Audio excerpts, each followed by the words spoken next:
everybody, it's Lynn here from the Swirlydoos Education Team, and I'm going to be showing you today how to create these flowers right here using the Clearly for Art modeling film.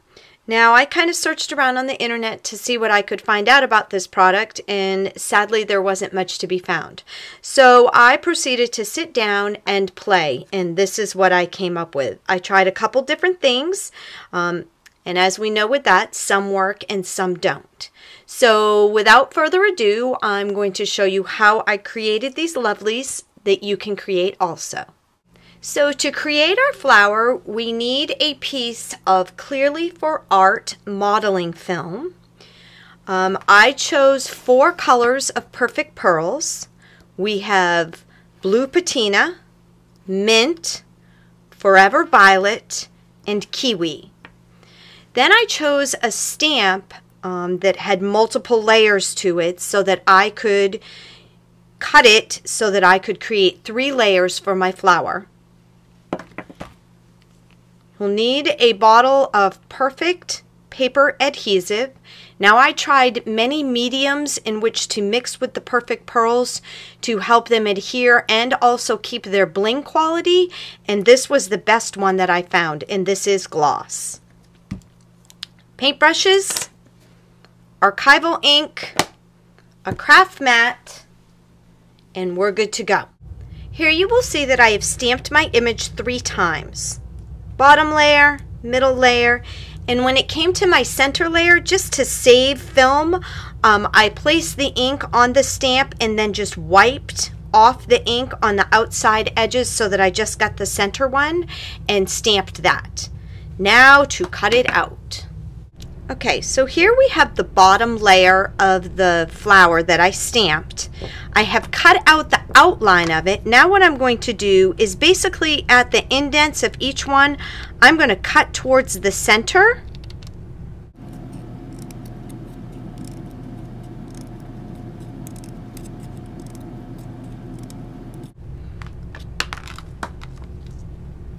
So now we've created the petals to our flower. And now what I'm going to do is I'm going to rub that archival ink right off of our film.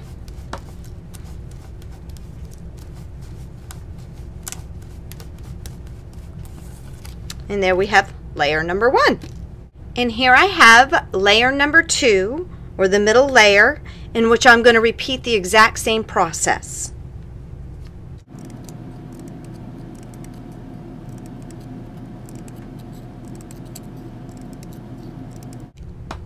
And there you have it. Now I'm going to wipe the ink off.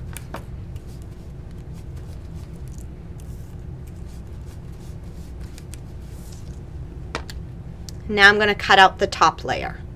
Now in order to achieve your layers of your flowers, you don't have to stamp. You could use a die cut and cut out layers of the flowers. That's what I did in this flower. This is the mini tattered floral die used in the center, and the outside edge is stamped. So there are many ways that you can achieve this, but this is how I chose to do this one. I'm going to create 4 puddles of paper perfect adhesive on my craft mat.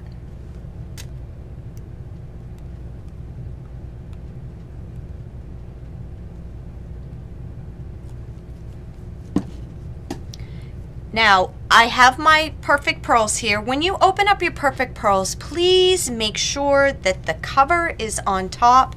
Kind of the older ones are a little bit deceiving because the verbiage was on the bottom, and if you open them up that way, guess what? You're going to have perfect pearls everywhere. So basically, I'm going to open up my perfect pearls, kind of tapping on the cover to get as much off of there as possible. Got my little wannabe palette knife. And I'm going to sprinkle some on the first puddle. And I'm going to continue this process with all 4 perfect pearls. And using my paintbrush, I'm just going to mix the perfect pearls in with the paper perfect adhesive.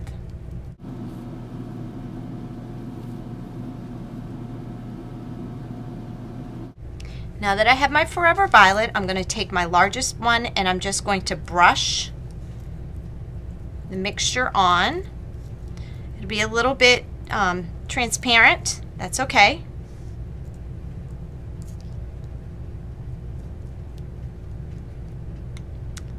And after I have a nice layer of that on there, I'm going to take a little bit more and I'm going to kind of gob it on the edges. And this is what gives the wonderful, wonderful texture to these flowers.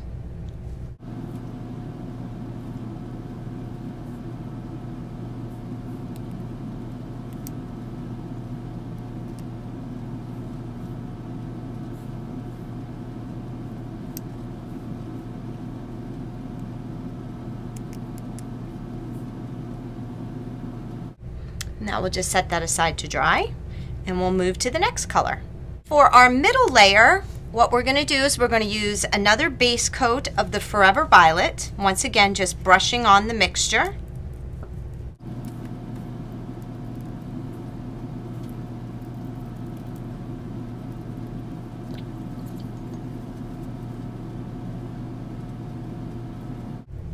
I'm going to mix the mint all together.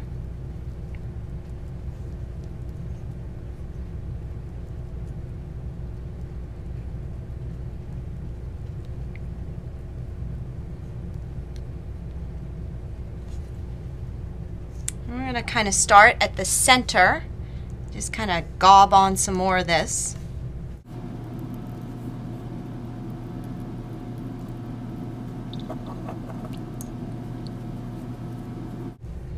Then we used a little bit of kiwi as an accent on the middle layer.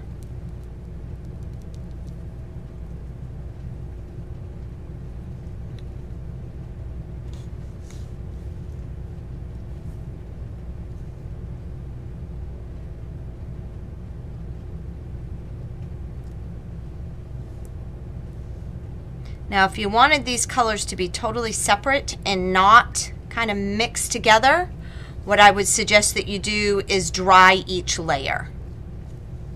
But I kind of like the mixing together look.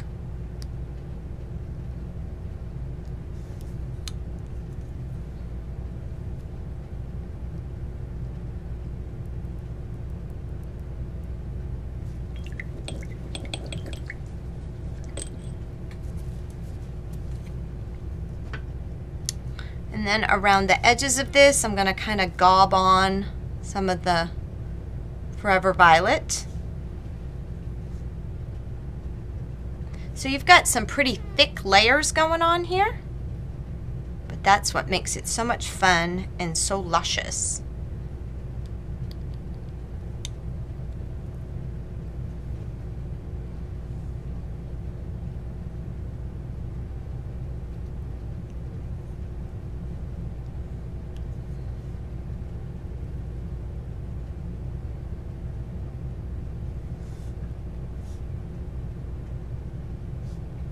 On and kind of mix that so it doesn't look like it's just been added on.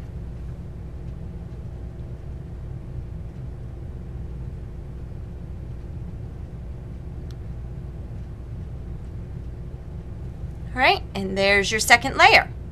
Kind of ran out of my Forever Violet, so I'm going to make a little bit more of that up. Probably more than I needed, but that's okay.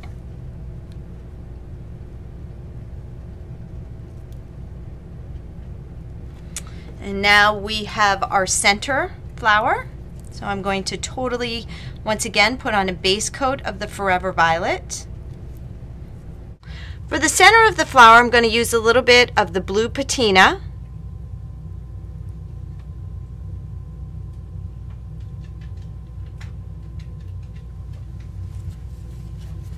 And for the edges, I'm going to do a little bit of a combo of the mint and the kiwi.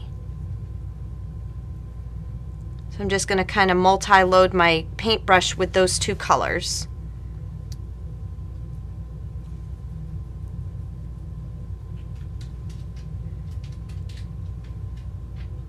And I'm going to gob the mixture on there.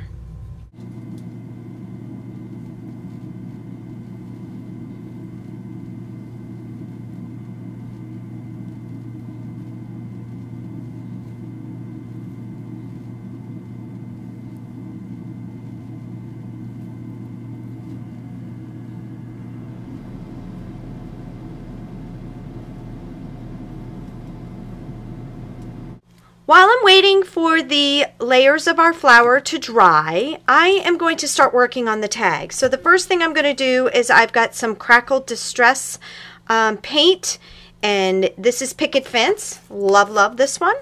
So I'm just going to dab some layers on this. Now I don't know if you've ever used Crackle Distress Crackle Paint is the correct terminology. But the thicker you put it on, the deeper your cracks will be. Unlike the day of old when we used to use crackle paint and you wanted it thinner. This, if you want deep cracks, you want to put on the layers. Now you need to also understand this is also a self-leveling paint, which means that it's just going to all kind of lay down after you get it all put on there. So I have my little mini bird cage. This is actually from last week's tutorial. And I'm just going to set that aside and let that dry.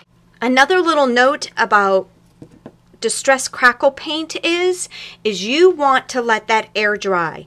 If you heat it with the heat tool, you're going to lose all the crack, and that's the whole reason that you're using this product. So you want it to air dry. Now once the cracks start showing, then you can use your heat tool and kind of facilitate that. But once again, where it's the thickest and you would get your deepest cracks, if you heat it, then you're going to lose that cracking process. For the background of my tag, I am using the Tattered Rose Distress Stain that comes in the kit. And I'm just going to get that started by squeezing and pressing down in the center because that's going to open the little lock valve that's inside of there. And I'm just going to take it and I'm going to rub it around the edges of my tag because I don't actually want to cover the whole thing. And then I'm going to heat it to dry.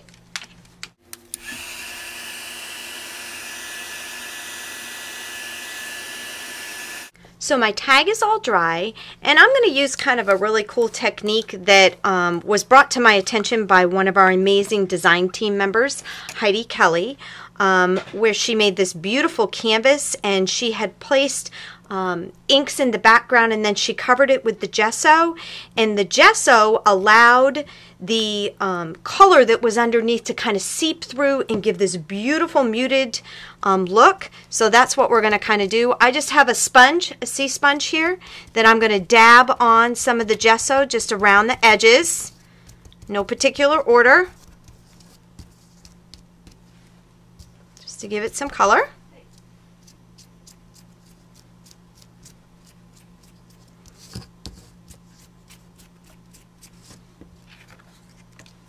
And we'll dry it.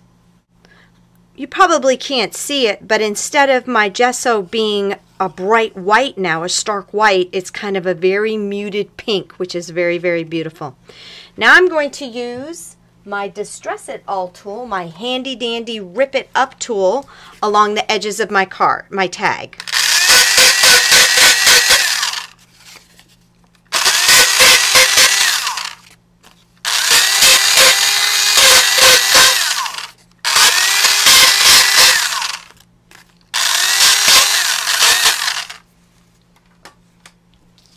Love this. Okay, sorry, I just get excited every single time I use this machine. And I'm going to take a little bit of sepia archival ink because I want it to stick really well to the gesso. I'm just going to kind of go around the edges, kind of vintage up the edges of my tag.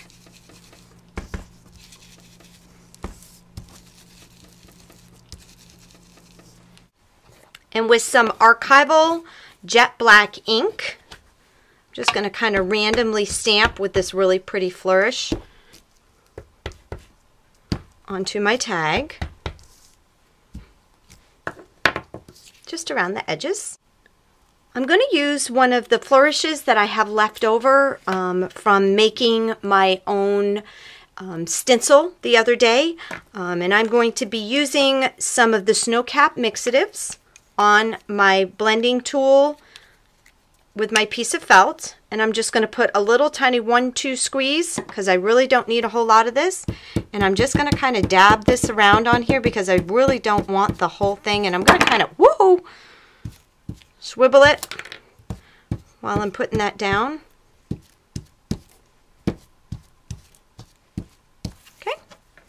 And there we have the flourish with a little bit of white on it so that it'll pop off the tag.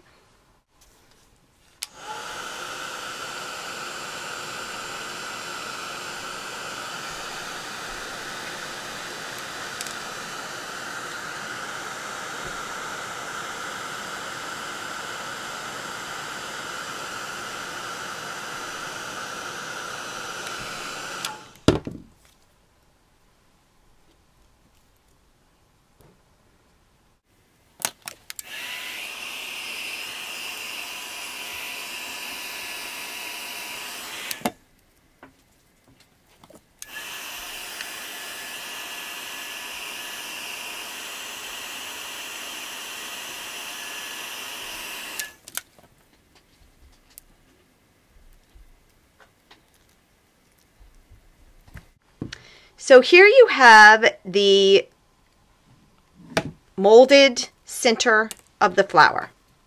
And then what I'm going to do is I'm going to heat the middle flower, and then I'm going to push this into it and be able to mold it that way.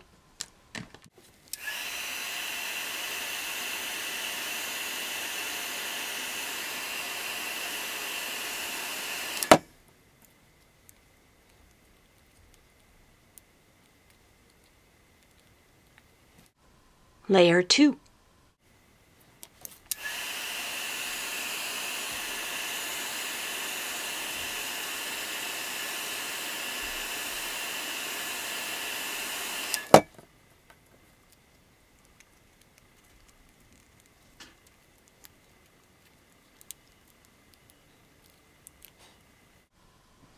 Layer 3, and there you have it, your flower. To help get the back layer to have a little more bend to it, just take your heat tool and kind of heat it up from the back. And then manipulate it because you've already got the center, the size, the placement that you want, or the bend that you want, or whatever you want to call that. And then this way you can get a little bit more bend to the back layer. And the best way and the best adhesive that I found to hold this together is a little bit of hot glue. And there you have it. And there you have your completed project using the beautiful Perfect Pearls and Paper Perfect adhesive, clearly for art modeling film flower. Now if that isn't a mouthful. And there you have your next tag.